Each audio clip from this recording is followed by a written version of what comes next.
আসসালামু আলাইকুম everyone, welcome back to my channel. চলে আসলাম নতুন আরও একটা রেসিপি নিয়ে। আজ আমি আপনাদের সাথে শেয়ার করব মূলা দিয়ে খুবই সহজ আর মজাদার একটা স্ন্যাক্স রেসিপি।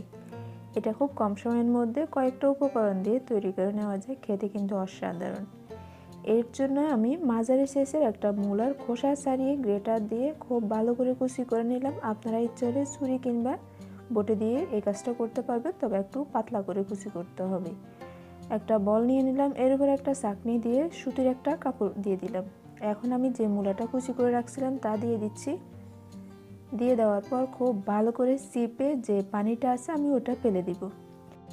মূলার মধ্যে কিন্তু প্রচুর পরিমাণের পানি থাকে, তাই অবশ্যই এই পানিটাকে খুব ভালো করে চেপে ফেলে দিতে হবে। আমি এই কাজটা সুতি কাপড়ের সাহায্যে করতেছি। আপনারা ইচ্ছে হলে খুব ভালোভাবে কষলেও পানিটা চিপে ফেলে দিতে পারেন। আর এভাবে করলে কিন্তু অনেকটা সহজ হয়, আর মূলাগুলো কিন্তু একেবারে ভর্তা হয়ে যায় না। এই অবশিষ্ট পানিটা আমি ফেলে দিচ্ছি, যে পানিটা মানে মূলা থেকে বেরিয়ে আসলো। এখন এই মিক্সিং বলের মধ্যে আমি কুচি করা মূলাগুলো নিয়ে নিচ্ছি। আর এটা কিন্তু এখন একেবারে ড্রাই, কোনো পানি নাই বললেই চলে, একেবারে জর্জরে। তাই যখন মূলা কুচি করবেন তখন চেষ্টা করবেন একটু পাতলা করে কুচি করার জন্য। এখন আমি এর মধ্যে একটা ডিম ভেঙে দিয়ে দিচ্ছি। যদি মূলার পরিমাণটা বেশি নেন তাহলে দুইটাও দিতে পারেন। আমি এখন এর মধ্যে পেঁয়াজ কুচি দিয়ে দিলাম প্রায় 1/4 কাপ পরিমাণের। স্বাদ মতো কাঁচামরিচ কুচি দিয়ে দিচ্ছি। মরিচগুলোর তুলনামূলক জাল কম, তাই পরিমাণ একটু বেশি দিলাম। দিয়ে দিচ্ছি স্বাদ মতো ধনিয়া পাতা কুচি। এটা দিতে অবশ্যই চেষ্টা করবেন, টেস্ট কিন্তু অনেক ভালো আসে। এখন দিয়ে দিচ্ছি 1/2 চা চামচ পরিমাণের জিরে গুঁড়া, 1/2 চা চামচ পরিমাণের ধনিয়া গুঁড়া। সেই সাথে দিয়ে দিচ্ছি 1/4 চা চামচ পরিমাণের হলুদ গুঁড়া। দিয়ে দিচ্ছি স্বাদ মতো লবণ। এখন দিয়ে দিব 3 টেবিল চামচ পরিমাণের কর্নফ্লাওয়ার। সেই সাথে দিয়ে দিব 1/2 কাপ পরিমাণের ময়দা, তবে আমি সম্পূর্ণ ময়দা একসাথে দিচ্ছি না, প্রথমে অল্প পরিমাণে দিয়ে খুব ভালো করে মাখায় নিচ্ছি। যদি প্রয়োজন হয় তাহলে আমি বাকি ময়দাটাও অ্যাড করে নেব। আপনাদের যদি 1/2 কাপ পরিমাণের ময়দা দিয়ে না হয় তাহলে পরিমাণ অনুযায়ী এটা মিক্স করতে পারবেন। যদি লাগে তাহলে আরও ময়দার পরিমাণটা বাড়িয়ে নিতে পারবেন।